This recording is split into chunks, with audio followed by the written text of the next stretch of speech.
നമസ്കാരം. മലയാളി വാർത്തയിലേക്ക് സ്വാഗതം. ശ്രീലേഖ IPS ഇതാ വീണ്ടും എയറിൽ കയറാൻ സമയമായി എന്ന് പറഞ്ഞുകൊണ്ട് ഒരു വീഡിയോ ഇപ്പോഴിതാ സമൂഹ മാധ്യമങ്ങളിൽ പോസ്റ്റ് ചെയ്തിരിക്കുകയാണ്. തീയില്ലാതെ പുകയുണ്ടാക്കാൻ കഴിവുള്ള മാധ്യമ പ്രവർത്തകർ അവരെ കൊണ്ട് പറയിപ്പിച്ചതാണ് എന്ന് വേണമെങ്കിൽ പറയാം. കാരണം പ്രധാനമന്ത്രി നരേന്ദ്രമോദിയുമായി കൂടിക്കാഴ്ച നടത്താനുള്ള തിരുവനന്തപുരം കോർപ്പറേഷനിലെ BJP കൗൺസിലർമാരുടെ സംഘത്തിൽ ശ്രീലേഖ ഇല്ല എന്ന വിവരം പുറത്തു വന്നതോടുകൂടിയാണ് സംഭവ വികാസം വീണ്ടും ചർച്ചയാകുന്നത്. ശ്രീലേഖയ്ക്ക് ഈ BJP മേയർ സ്ഥാനം നൽകാത്തതിന്റെ ആ ഒരു കലിപ്പാണ് ഇത്തരത്തിൽ തീർക്കുന്നത് എന്നാണ് പലരും പറഞ്ഞു തുടങ്ങി വിവാദം പുകയുന്ന ആ സമയത്ത് തന്നെ ഇപ്പോഴിതാ ശ്രീലേഖ തന്റെ ഫേസ്ബുക്കിൽ ഒരു വീഡിയോ ചിത്രീകരിച്ച് ഇട്ടിരിക്കുകയാണ്. അവർ പറയുന്നത്, എൻ്റെ ഈ ഒരു പ്രായത്തിൽ എനിക്ക് ഇത്രയും ദിവസം യാത്ര ചെയ്ത് ഡൽഹിയിലേക്ക് പോകാനുള്ള ഒരു ആരോഗ്യ സ്ഥിതി എനിക്കിവിടെ ഇപ്പോൾ ഇല്ല. മാത്രമല്ല 92 വയസ്സാണ് എൻ്റെ അമ്മയ്ക്ക്. എൻ്റെ അമ്മ എന്നോടൊപ്പമാണ് ഉള്ളത്. അപ്പോൾ അമ്മയുടെ കാര്യങ്ങൾ നോക്കണം. സെർവൻ്റ് ഇപ്പോൾ ഇവിടെ ഇല്ല, അവധിയിലാണ്. അമ്മയുടെ കാര്യങ്ങൾ നോക്കണം, വീട്ടിലെ കാര്യങ്ങൾ നോക്കണം, ഭക്ഷണം ഉണ്ടാക്കണം, പിന്നെ എൻ്റെ കൗൺസിലർ പണി ചെയ്യണം. അങ്ങനെ ഒരുപാട് തിരക്കാണ് ഈ ദിവസങ്ങളിൽ.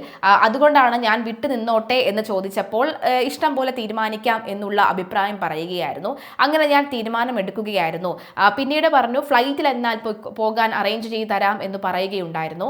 അങ്ങനെയെങ്കിൽ പക്ഷെ എനിക്കും അത് താല്പര്യമില്ല. കാരണം ഒരുപാട് പൈസ പാർട്ടിക്കാവും. അതുകൊണ്ട് തന്നെ എനിക്ക് അത്തരത്തിൽ പോകാനും താല്പര്യമില്ല എന്നും പറയുന്നുണ്ട് ശ്രീലേഖ.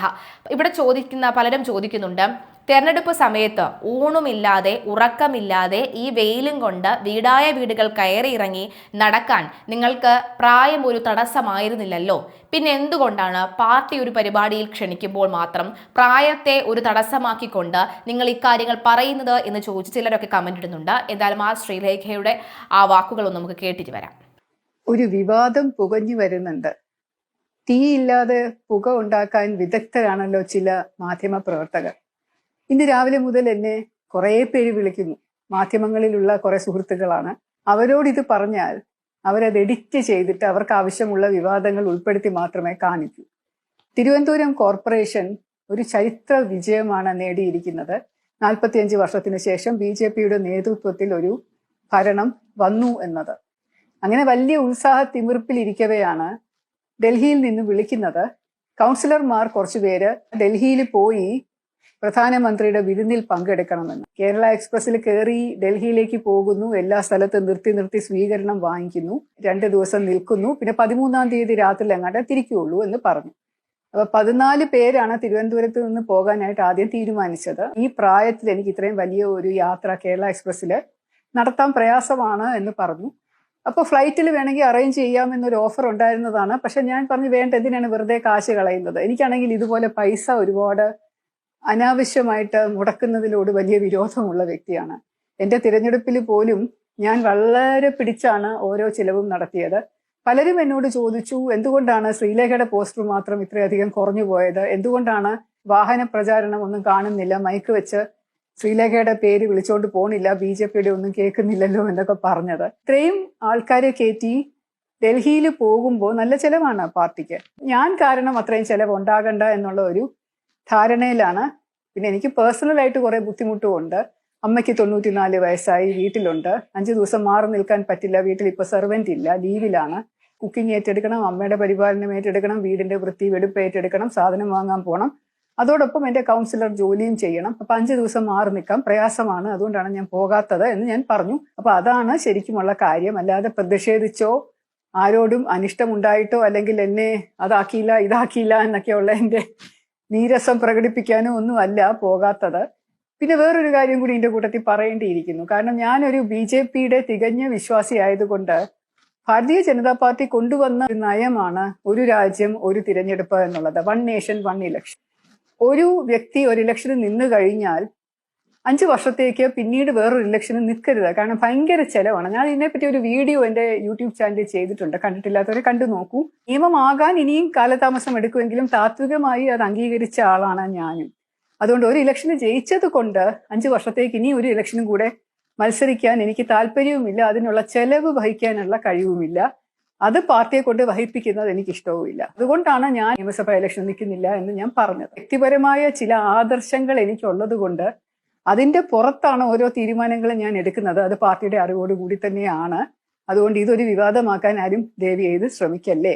അതിൻ്റെ താഴെ വരുന്ന ചില കമൻറ്റുകൾ നിർണായകമാണ്. മാഡം ആശംസകൾ. ഒരു ചെറിയ കാര്യം പൊളിറ്റിക്കൽ കറക്റ്റായ ഒരു തിരുത്തൽ നടത്തണമെന്ന് അപേക്ഷിക്കുന്നു.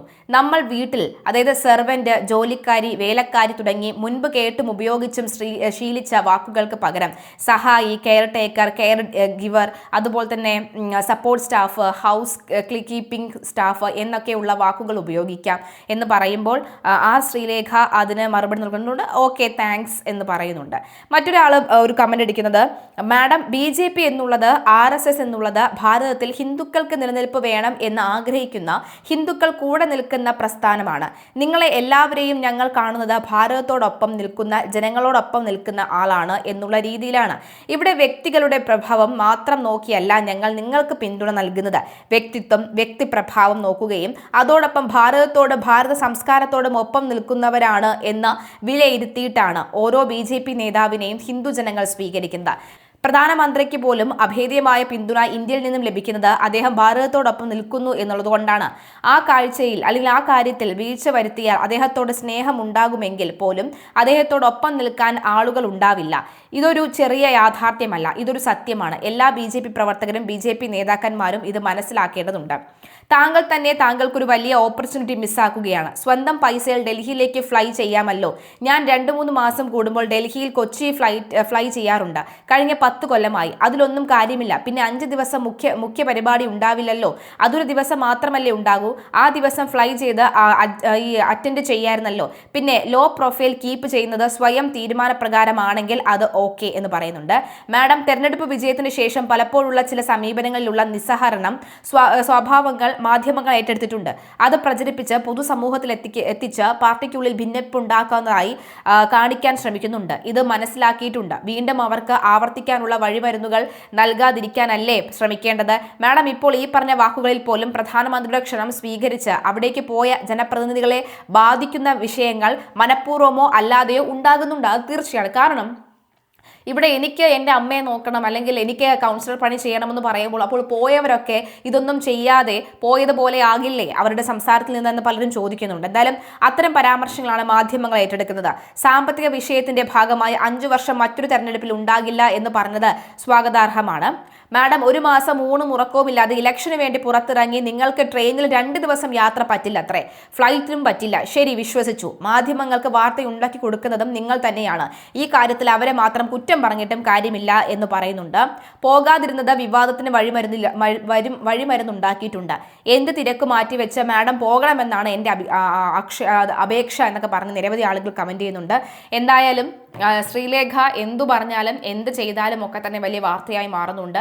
ചില പ്രവണതകൾ അവർ തന്നെ വലിച്ചു വെക്കുന്ന, അല്ലെങ്കിൽ ഈ പറഞ്ഞ പോലെ തന്നെ അവർ തന്നെ സ്വതന്ത്ര സ്ഥാനാർത്ഥിയോ സ്വതന്ത്ര കൗൺസിലറോ ആയിരുന്നുവെങ്കിൽ ഇതൊന്നും ചെയ്യേണ്ടായിരുന്നല്ലോ. പക്ഷേ ഒരു പാർട്ടിക്കകത്ത് നിന്ന് വിജയിച്ചു വരുമ്പോൾ പാർട്ടി തീരുമാനത്തിൽ കൂടി ചില തീരുമാനങ്ങൾ എടുക്കേണ്ട ഒരു സാഹചര്യം ഉണ്ടാകില്ലേ? VR ഗോപകുമാറും പോകുന്നില്ല. കാരണം അദ്ദേഹത്തിന്റെ അമ്മയുടെ ആരോഗ്യനില വളരെ മോശമായി തുടരുന്ന സാഹചര്യത്തിലാണ് അദ്ദേഹം വിട്ടുനിന്നത് എന്നതുകൂടിയുള്ള വിശദീകരണവും വരുന്നുണ്ട്.